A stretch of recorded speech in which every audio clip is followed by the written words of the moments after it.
Radha Madhava Karshals Kunja Bihari Radha Kunja Bihari Jaya Radha Madhava Kunja Bihari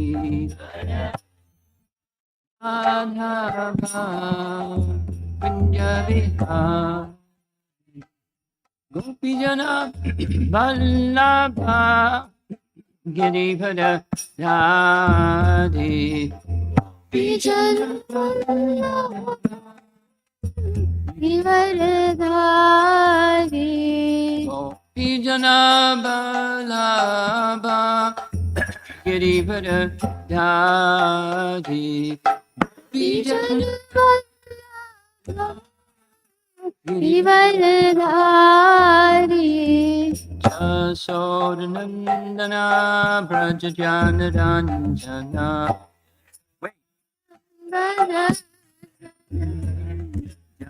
Jasodanandana Brajajanaranjana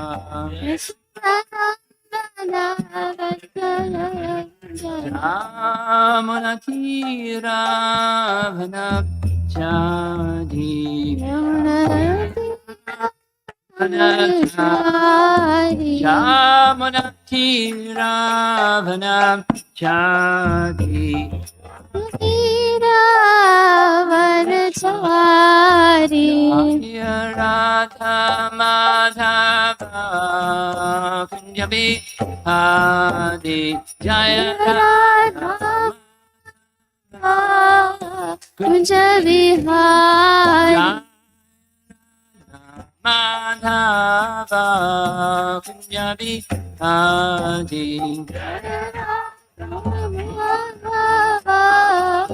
Kunja Vihari Gopijana Vallabha Girivardhari Gopijana Vallabha Girivardhari Gopijana Vallabha Girivardhari Gopijana Vallabha Girivardhari Yashodanandana Brajajanaranjana Yashodanandana Brajajanaranjana Yashodanandana Brajajanaranjana Yashodanandana Brajajanaranjana Yamuna Tiravanachaри Yamuna Tiravanachaри Yamuna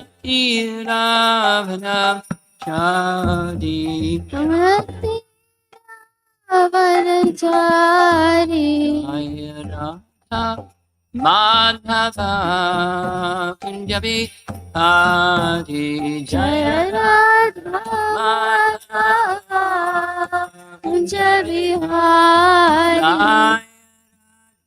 Madhava Kunja Vihari Madhava Vihari Jayom Vishnupad Paramahamsa Parivajagacharya Astatara Satasi Srimad is divine grace. A.C. Bhaktivedanta Swami Srila Prabhupada ki, Ananta Koti Vaishnavrinda ki, Gaur Premanandi. All glories to the assembled devotees, all glories to Sri Guru and Sri Gauranga.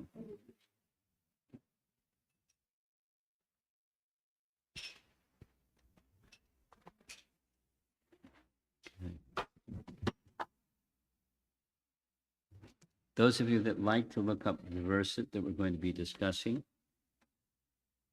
this morning's verse is Canto 10, Chapter 9, Text 19. 10, 9, 19. Om Namo Bhagavate Vasudevaya. Om Namo Bhagavate Bhagavate Vasudevaya.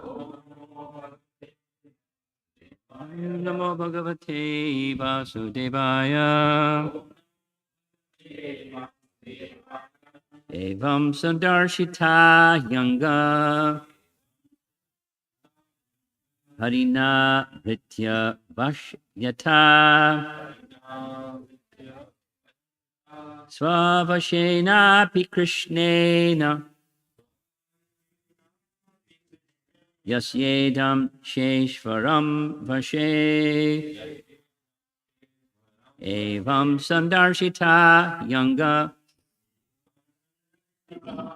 Harina Pritya Vashyata Savashena pi Krishnena Yasyedam Sheshvaram Vashe. So the verse is from Mother Yasoda binding Krishna, because this is Damodar month. And the translation, oh, Maharaj Parikshit, this entire universe with its great exalted demigods like Lord Shiva, Lord Brahma, Lord Indra, is under the control of the Supreme Personality of God, and yet the Supreme Lord has one transcendental attribute. He has more than one. He comes under the control of his devotees. This was now exhibited by Krishna in this pastime. Of course, the narrator is Shukadeva. Shukadeva is describing Krishna's pastimes in Vrindavan, and this most beloved pastime of Krishna is the subject of chapter 9. And we're going to take a peek at chapter 10 this morning, because right away in the purport, here's the Bhaktivedanta purport. This is Srila Prabhupada and his disciples. This pastime of Krishna's is very difficult to understand, but the devotees can understand it. It is therefore said, Darshayang tad vidam loka atmano bhakta vashyatam. 10, 11, 9, colon. The Lord displays the transcendental attribute of coming under the control of his devotees, as stated in the Brahma Samhita 5:35. Eko pyaso rachayatam jagadanda kotim yachchakti asti jagadanda chayayadantaha andhantarasta paramanu chayantarastam govindamadi purusham tamaham bhajami. By his one plenary portion as Paramatma, the Lord controls innumerable universes with all their demigods, semicolon, yet he agrees to be controlled by a devotee. In the Upanishads, it is said that the Supreme Personality of Godhead can run with more speed than the mind. But here we can see that although Krishna wanted to avoid being arrested by his mother, he was finally defeated, and Mother Yasoda captured him. Lakshmi Sahasra Shata Sambrama Sevyamanam, colon. Krishna is served by hundreds and thousands of goddesses of fortune. Nonetheless, he steals butter. Like one who is poverty-stricken, Yamaraj, the controller of all living entities, fears the order of Krishna, yet Krishna is afraid of his mother's stick. These contradictions cannot be understood by one who is not a devotee. But a devotee can understand how powerful is unalloyed devotional service to Krishna, semicolon. It is so powerful that Krishna can be controlled by an unalloyed devotee. This Bhritya Vashyata, which is mentioned in this verse, the morning's verse, does not mean that he is under the control of the servant. Rather, he is under the control of the servant's pure love. In Bhagavad Gita 1:21, it is said that Krishna became the chariot driver of Arjuna. Arjuna ordered him, Senayor Ubayor Madhye, Ratam Dhapaya Me Chuta. Quote, my dear Krishna, you have agreed to be my charioteer and to execute my orders. Please place my chariot between the two armies of soldiers. Krishna immediately executed this order, and therefore one may argue that Krishna also is not independent, but this is one's ajnana, or ignorance. Krishna is always fully independent, semicolon. When he becomes subordinate to his devotees, this is a display of Ananda Chinmaya Rasa, the humor of transcendental qualities that increases his transcendental pleasure. Everyone worships Krishna as the Supreme Personality of Godhead, and therefore, sometimes he desires to be controlled by someone else. Such a controller can be no one else but a pure devotee. Very nice purport, and one can say, I picked this because this is like the essence of the whole Leela, or one of the important essences of the whole Leela. He's not controlled by the devotee, he's controlled by the love of the devotee. So if you want to control Krishna, you have to become a lover of Krishna. And then it's not controlling Krishna, it's the love controls Krishna. It's similar to, of course different from, but similar to the statement that Lord Vishnu makes to Durvasa Muni. Durvasa, I'm not independent from my devotee. You've offended my devotee. You're asking me to take away Sudarshan Chakra. Durvasa, go to my devotee, and if he says, it's done. If he gives his forgiveness, then Sudarshan Chakra will stop. Because Sudarshan Chakra is after you because you offended my devotee. So yesterday we spoke about offense. The offense of Dvidvida to Lakshmana. And there was several kinds sequential spiraling offenses. But that brought about his fall down, or his susceptibility to bad association. Through bad association, he became bad. But bhakti can protect you. Bhakti will protect you, provided no offense. Small thing, right? No offense. But it's important. Bhakti is important, and offenseless bhakti is especially important. Now, Mother Yasoda didn't make an offense, although one could argue, wait a minute, didn't she make an offense? She wants to bind Krishna.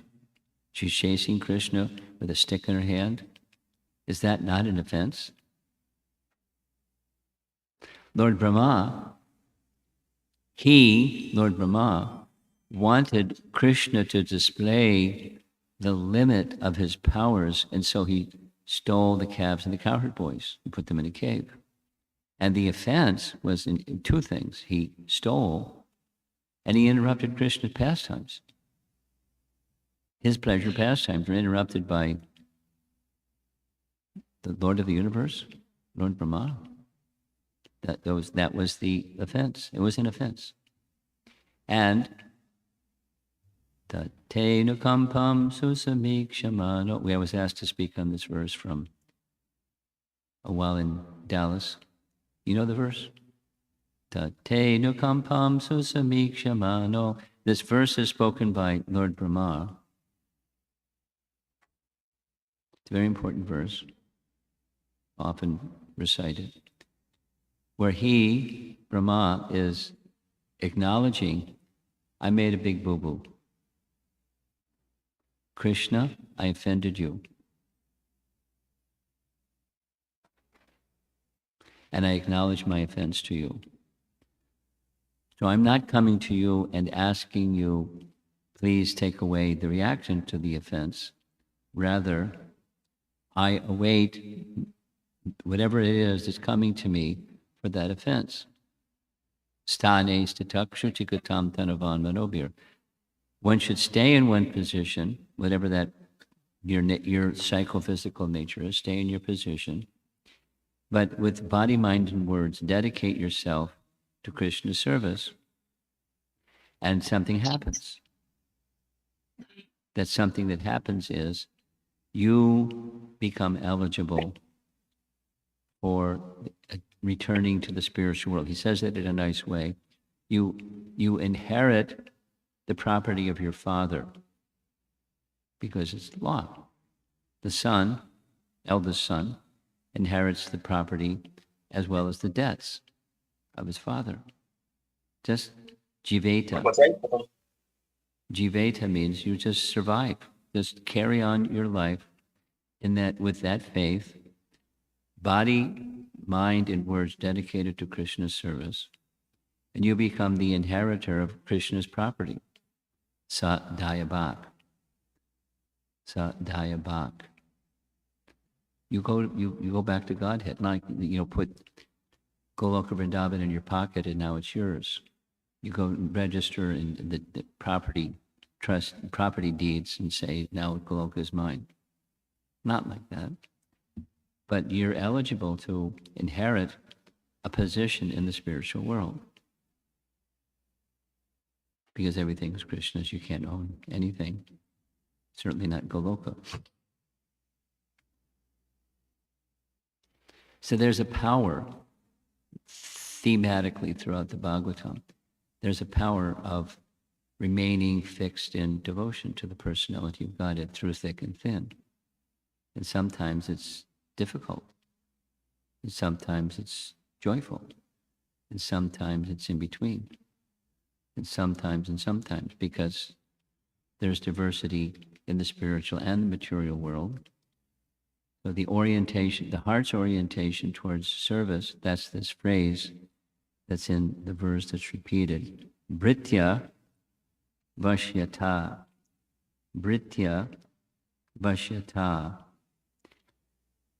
Britya indicates Krishna's position of being the servant, the servitor.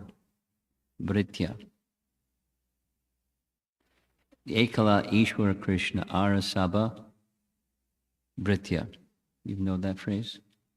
There's one Ishwara, and then all others are Brityas, servitors. Ekala. Ishwara Krishna. Sarva Britya. All their others are servants. Yet, Krishna becomes the Britya of Vashyata, his devotees, his pure devotees. And when Krishna serves his pure devotees, again, it's all about love, all about bhakti. It's Krishna's happiness to do like that. It's Krishna's happiness to do it. It's not about our happiness. I mean, if one thinks it's about your happiness, sorry, you haven't entered into the realm of bhakti yet. I mean, you may be on the boundaries and the borders or something like that, but you haven't entered into the realm of bhakti yet. So what's that realm of bhakti? There's one, and all others are servitors. And when Krishna sees that that's the spirit of his servitor, he becomes the servitor of that servitor. It's love. It's love. It's like, parents, loving parents, they love serving their children. And loving children, they love serving their parents. Sometimes it's a little different. But a loving exchange between one and another is the mood of service. The subject is serving the object, and the object becomes a subject serving the other. And in Krishna conscious relationships or spiritual love, Krishna is at the center. one is serving another for the satisfaction of Krishna. The other is serving the one for the satisfaction of Krishna. That Krishna is to be pleased is at the center. And then what does Krishna do? He becomes a servitor of such devotees. Now, it's not that we're interested in having Krishna become our servitor. That's silly. That's the idea of God is my order supplier. Then it's not service, it's business. I do this, and I have an expectation, and here it is. God's my order supplier. And if he doesn't supply my order, he's out of order. And I start lodging complaints. I know a few people like that. You may also know some people like that. Just don't be like that yourself, whatever people may be. That tendency to do something to get something, that's material. That's fruitive work. I do something to get something. It's standard. It's not like that. It's just not what love is. It's not how to know Krishna. So back to, how can one know Krishna? Only through bhakti. Now Krishna, there's a list in the purport. Krishna does seemingly contradictory things. And those that aren't devotees can't understand because it's a contradiction. And there's so many. The list that's here is similar to the list that Queen Kunti presents in Canto 1, Chapter 8 in her prayers. There's a series of verses where she says, I don't understand you. And then she lists some contradictory things. And I don't understand. Now, she's a pure devotee. So she's exhibiting her humility, or she's teaching us, but she's standing before Krishna in Hastinapur and appealing to Krishna to not leave. She didn't exactly say, please don't leave. But she's saying, please don't leave. That's her heart. And Krishna knows, and Krishna leaves. He stays for, Mars Yudhisthira comes and appeals to Krishna, stay a while longer. So he stays a while longer, and then he goes. Because he has his Leela. And there are loving associates of Krishna outside of Hastinapur, like in Dwarka. So he had all of his queens and everything. So he goes back to Dwarka. The reference is made here. I want to read a little bit. In the first sentence of the purport, second sentence of the purport, makes reference to Canto 10, Chapter 11. Canto 10, Chapter 11 is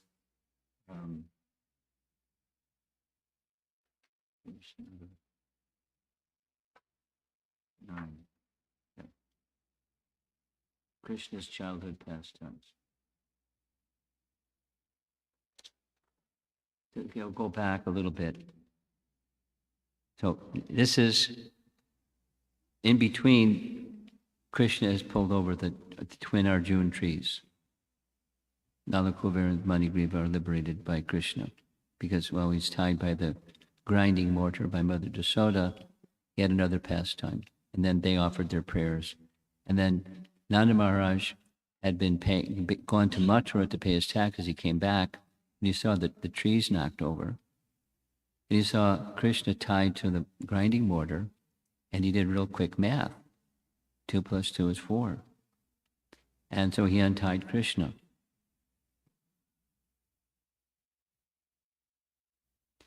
That's text 6. So now I'm reading from 10, 11, 7. The gopis would say, quote, if you dance, my dear Krishna, then I shall give you half a sweetmeat. By saying these words, or by clapping their hands, all the gopis encourage Krishna in different ways. At such times, although he was the supremely powerful personality of Godhead, he would smile and dance according to their desire, as if he were a wooden doll in their hands. Contradiction. Sometimes he would sing very loudly at their bidding. In this way, Krishna came completely under the control of the gopis. So Mother Yasoda and the elder gopis.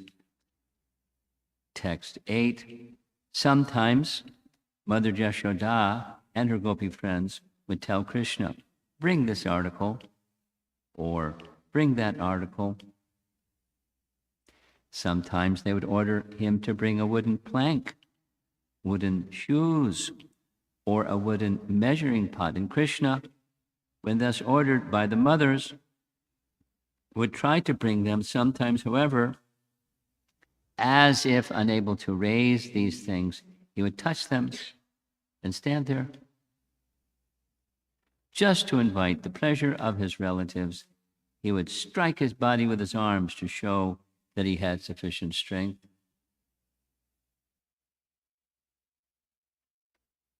And then comes the reference that was in chapter 9.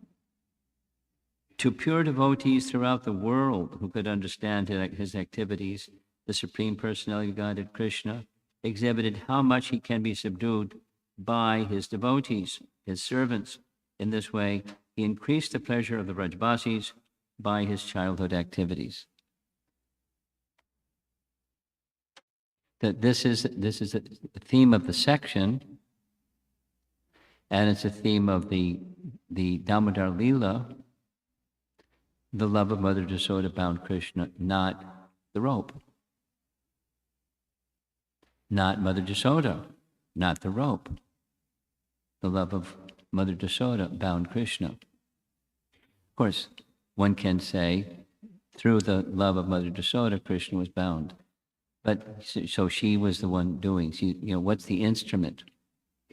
The causative instrument. There's an effect. What's the cause? It's a philosophical point, but it's an important point. We don't do anything, even in devotional service. We do something. We do devotional service. But the effectiveness of that devotional service is not the effort. It's another theme. And I'll just speak the theme and then see if there's some discussion. The theme is 2 inches too short. 2 inches too short. Plenty of endeavor. Endeavor and love. Mother Yasoda had love. Plenty of endeavor. Lots of rope. Tied ropes together. More ropes, more ropes, more ropes. Jiva Goswami writes in his commentary, Mother Yasoda was perplexed. 150 feet of rope. And his waist is no bigger than a fist. And it's not going around his waist. I'm perplexed. Second perplexity. No matter how many different ropes I add, it's always 2 inches too short. Double perplexed. In the Bhagavatam, it says, there were ladies, her friends, who were watching the fun, and they were laughing. They weren't laughing at her. They were laughing at, the mystery. What's this?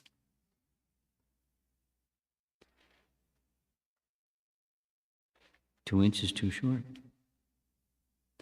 So our acharyas described the significance, the other, besides the prayasa or the endeavor of us in devotion, there's the reciprocation that comes from Krishna's side, kripa.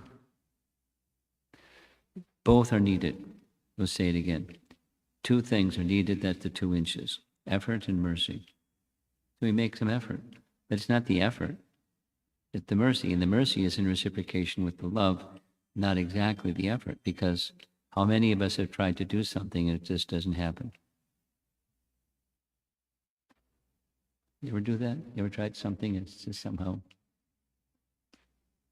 like, what's going on?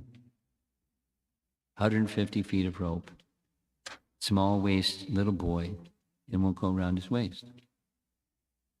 What's going on? The effort is there. So it's a lesson. It's an important principle of the lesson, that along with effort comes mercy. So let's do this one. Every one of us, you chant japa every day. You got some japa beat. You chant japa every day? Pretty good. Me too. So when we chant japa, how able are you when chanting japa to keep your mind fixed on the sound? Distracted sometimes, right? Maybe sometimes attentive and mostly distracted. So the effort alone is not enough. That's an important lesson in bhakti life. Our effort is required. Your beads aren't going to chant themselves. You have to chant in the tongue and the lips and the vocal cords and everything, and the ear. But there's mercy required also. That is to say, bhakti is a relationship.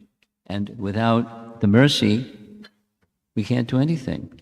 We can endeavor, that's okay. But the outcome is dependent upon mercy. Effort and mercy, 2 inches. And so in the Leela, Krishna, seeing not only the effort that Mother Yasoda was making, but flowers were falling from her hair and her face was perspiring and she was motherly anxiety. So Krishna withdrew certain potencies and exhibited other potencies. One of those potencies was Kripa Shakti, so that she could bind him. This is from our acharyas. So this is part of the beauty of this wonderful pastime, so special that for a whole month we immerse ourselves in remembering very sweet childhood pastime with many, many lessons embedded in the sweet pastime.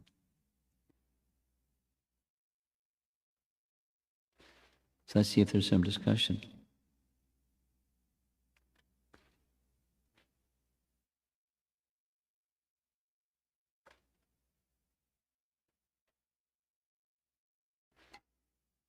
I warned you, it wasn't just a completely abrupt ending.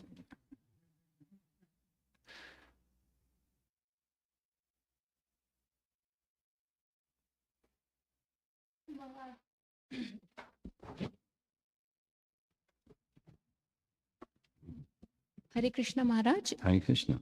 So Maharaj, you talked about chanting and how we need mercy of Krishna in chanting also.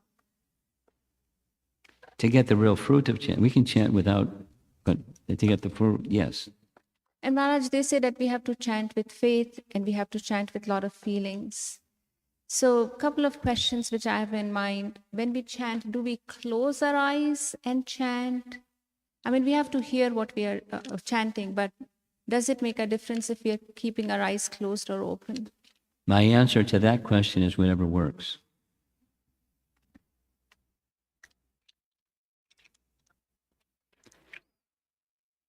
That may work. Eyes open may also work. And then you start making little brainstorm a list of things that you could be doing while chanting. Visualize a particular painting. This is something that was a practice in one of the japa retreats. And one devotee found it very empowering. Some of us have favorite paintings of Krishna or Radha Krishna or something. I have a few. That's something. And then whether your eyes are open or closed, it's something that's going on with the mind. Or without making a longer list, there's different things coming before your deities and chanting for the pleasure of your deities with feeling. And that's with your eyes open or with your eyes closed. I mean, whatever works. Bhaktivinoda Thakur, in one of his writings, says the main thing is don't be distracted, stay focused. So he goes so far in writing, says, if you have difficulty, then go to a quiet room and put a blindfold over your eyes, not just close them. But, that's whatever works, whatever works. And the goal is attentiveness.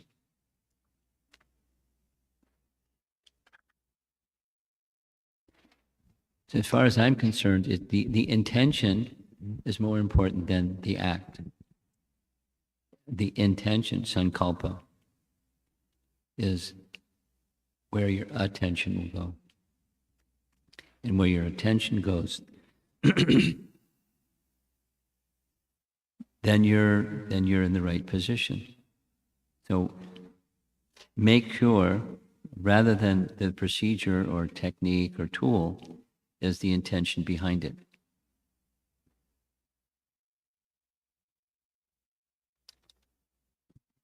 Hare Yeah. Krishna. Hare Krishna. So expanding on this, since we look up to you and try to follow your teachings, what has worked for you to be attentive in chanting? What has worked for me? Well, different things at different times, but I shared a little bit. The intention is most important. Sankalpa. So what your sankalpa is and what my sankalpa is might be worded differently, and that's fine. It's natural. There's diversity, but something in the direction of the mood of service or being reestablished in your relationship with Krishna. And, different, from my experiences, at different times, different things are effective. So that was my answer to her. At different times, I find this is really, it's a nice tool. It's very helpful. And then another time that is very helpful, a nice tool, very helpful. It's the heart's orientation towards you're the subject, Krishna is the name of Krishna is the object. Remembering teachings of our acharyas, or in other things, at different times, different things. But what's imperative is the intention behind those things, because otherwise, like the flickering mind that's in the mind, and then it goes away, and then something else comes, and then something else comes. To steady the mind so it stays in alignment with the heart, then the intention is very important. Why am I doing this? What is it about this that has inspired me to do this, to make this a practice in my life?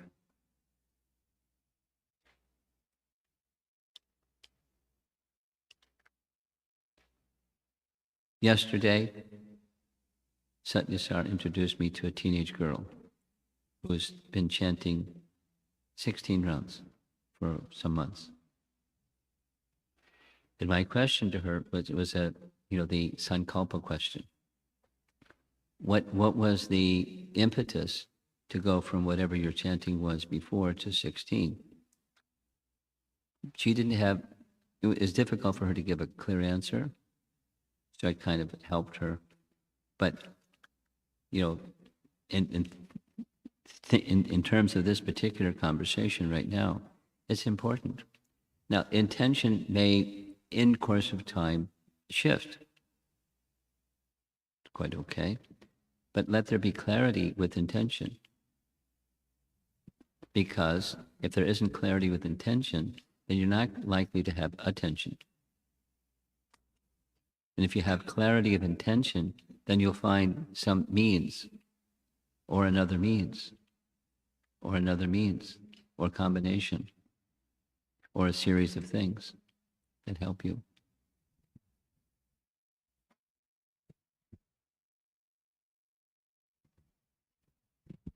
Thank you. Okay. Hare Krishna Maharaj. Maharaj, sometimes, since you're talking about chanting and intention, But sometimes it becomes like when you have so many other things and you still have to do it, it just becomes Of like course. like what do you tell yourself to keep motivated other than the fact that yes, I have to do it because I've taken a vow? Well, duty is one thing and love is another thing. Duty may help one get to the place of love, but the place of love is not duty. It's this relationship. So that keeps me going. It's, it's fundamental. Each of us is going to be a little different. You're asking on a personal level. So, back to being, a kid, a youngster. There's a higher reality. 3 things. This is me in college, 50-something years ago. 3 things. And it's still with me. It's just become more matured. But there's a high reality. I don't know what it is, honestly. College kid. I don't know what it is. And I want to know. So that's an inquisitive spirit. The I want to know is the inquisitive spirit, Brahma Jigyasa spirit. And then here in that spirit. So the hearing, and as it becomes matured, it's not just knowing, because knowing isn't sufficient without bhakti. Knowing through bhakti, it becomes realized. Knowledge becomes revealed. And realizing knowledge or realizing one's relationship with Krishna is a gradual thing, like the rising of the sun in the morning is a gradual thing. But the sun will always rise. Even if we're, goofy, the sun keeps rising. So wanting to connect with reality, with a capital R, the Supreme Person, wanting to be established in that relationship. And then it can mature and can mature and can mature.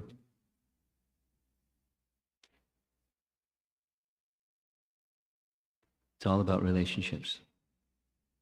Be interpersonal and, supreme. It's all about relationships.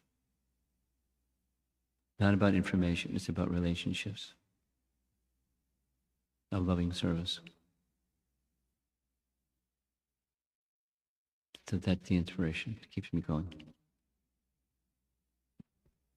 Thank you, Maharaj. Someone else? Behind you?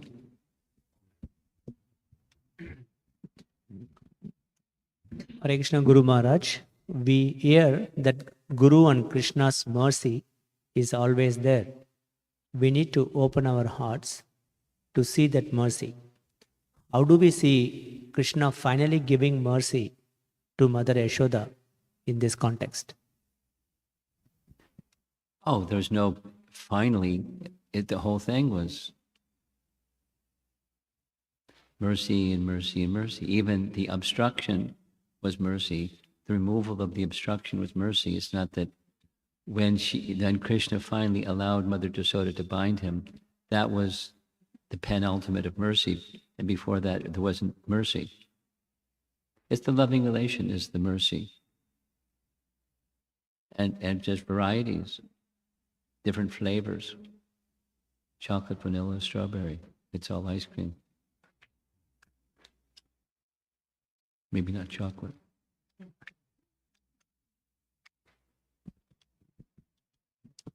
Hare Krishna Maharaj, I have one question about, we mentioned about, Krishna is not an order supplier, and so we are still allowed to do prayers, right? So Allowed to do what? prayers.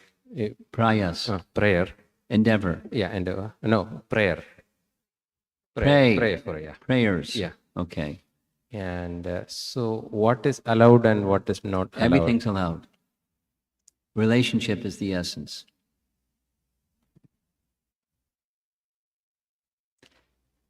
I spent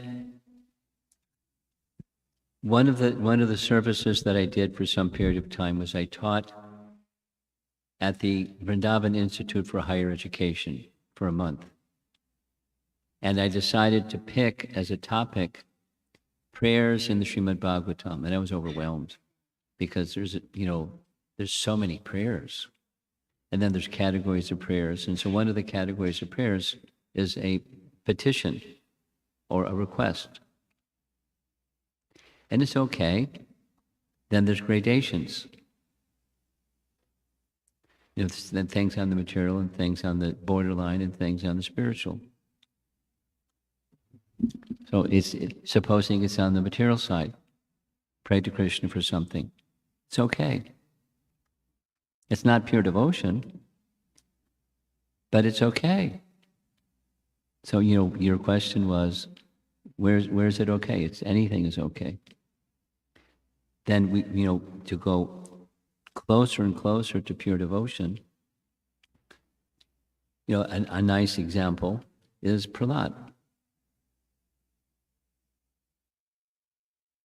Please don't make the request of me to ask something, make a prayer of request to you. Please don't do that. Because there isn't a business arrangement between us. Now, supposing one has a business arrangement. He's my order supplier. He's got a big warehouse, and so I'm asking him for stuff. And for him, it's not a problem. And then it's not like just entirely immaterial, but it's a mix. But that's okay. Then I may understand, as my relationship with Krishna becomes more prominent, as the sun rises more and more, then I don't need to ask Krishna for anything. Because he knows what my needs are. I don't have to ask him, like a child doesn't have to ask. Starting to get cold, Mommy, can I have a jacket? Mommy's got 6 jackets waiting. Which one do you want? So we don't have to ask, because Krishna's not just Mommy, he is the order supplier, but one should not go to him. One should not means it's not pure devotion to go to him. Don't let that be the essence of your relationship, because sometimes and sometimes not. And when it's sometimes not, then I become disappointed and there's something wrong over there. There's not something wrong over there. If a child asks their parent for something, the parent may not give that something. Not something wrong with the parent. Simply because they didn't give something that their child wanted. So, okay? Okay.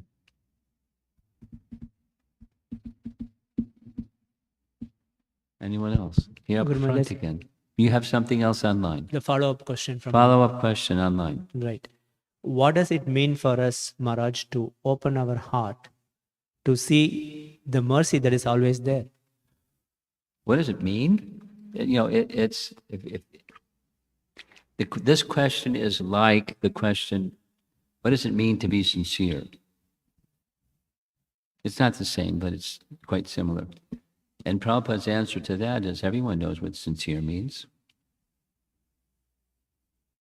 It's something that's genuine. It's not just lip service, it's something that's genuine. Open the heart is.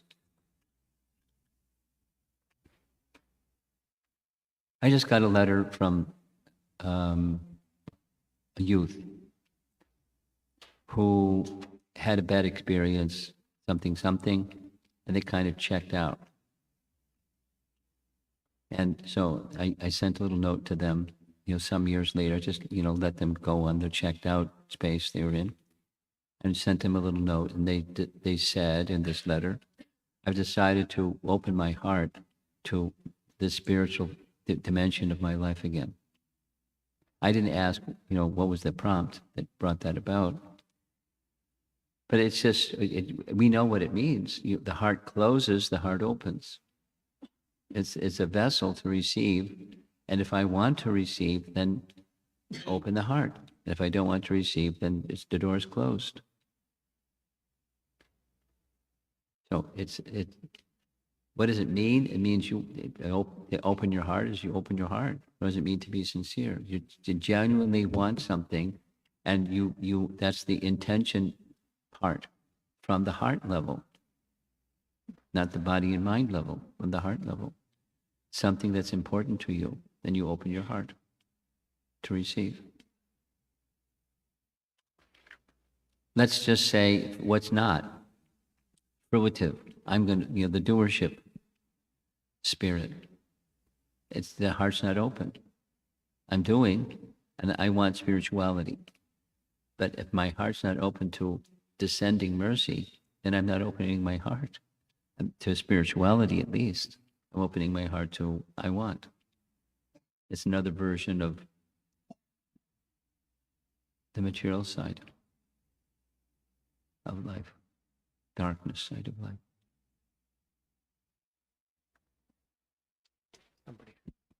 There's someone else up front. We'll just take this as the last question. We're going to end. You have something? You have something. Okay. Hare Krishna Guru Maharaj, Dhanavad Pranam, all good Srila Prabhupada. Speak slowly, please. Yeah. Go Guru ahead. Maharaj, as you mentioned, like the 2-inch gap is the significance of the mercy and effort. Like each one come first, Maharaj. Like No, some, there's not that one comes first. it's like Yeah, there's they're intermingled. interlinked. Or some, it's Which like comes some. first, the chicken or the egg? Uh, It's that in kind of case- question. Yeah, but in some devotees, they want to do something, but they won't get efforts. They can't make efforts. But in that case, they need a mercy even for to get the effort also.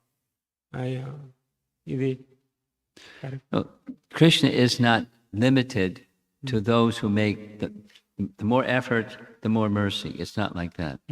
He can give causeless mercy, just drop a bunch of mercy on someone's head. But if they're not as desiring the mercy, it'll just wash right off. It won't be transformation. So, some effort. It can be small, medium, large. It's a relationship. Anything. It's all about relationships. It's all about relationships. Say it 3 times. It's all about relationships. In the case, you need to put at least some effort. Yeah. You are getting the Look, mercy. the sun is shining and I'm hiding under a rock.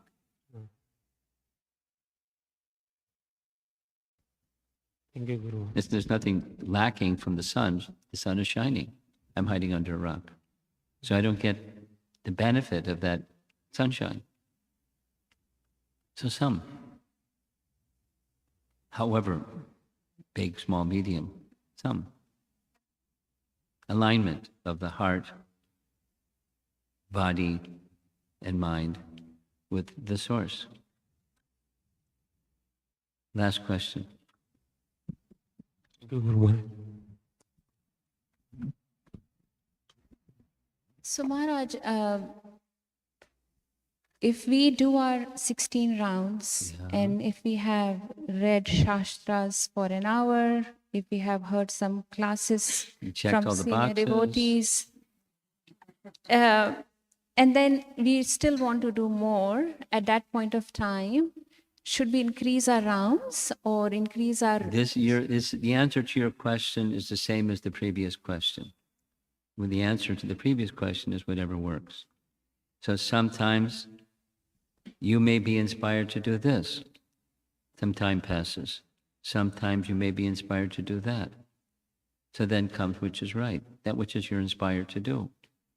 And if there's some instruction or a longer term trajectory that you see evolving in your spiritual life, supposing that trajectory may change, supposing for some time something. I want to increase my chanting and you get absorbed in increasing your chanting. Or some time passes. I haven't sufficiently read and understood the Bhakti Shastri, so it depends. It's not a rule. It's something, it's a relationship. And in the relationship sometimes, and sometimes. Okay, that's it. Srila Prabhupada ki jai.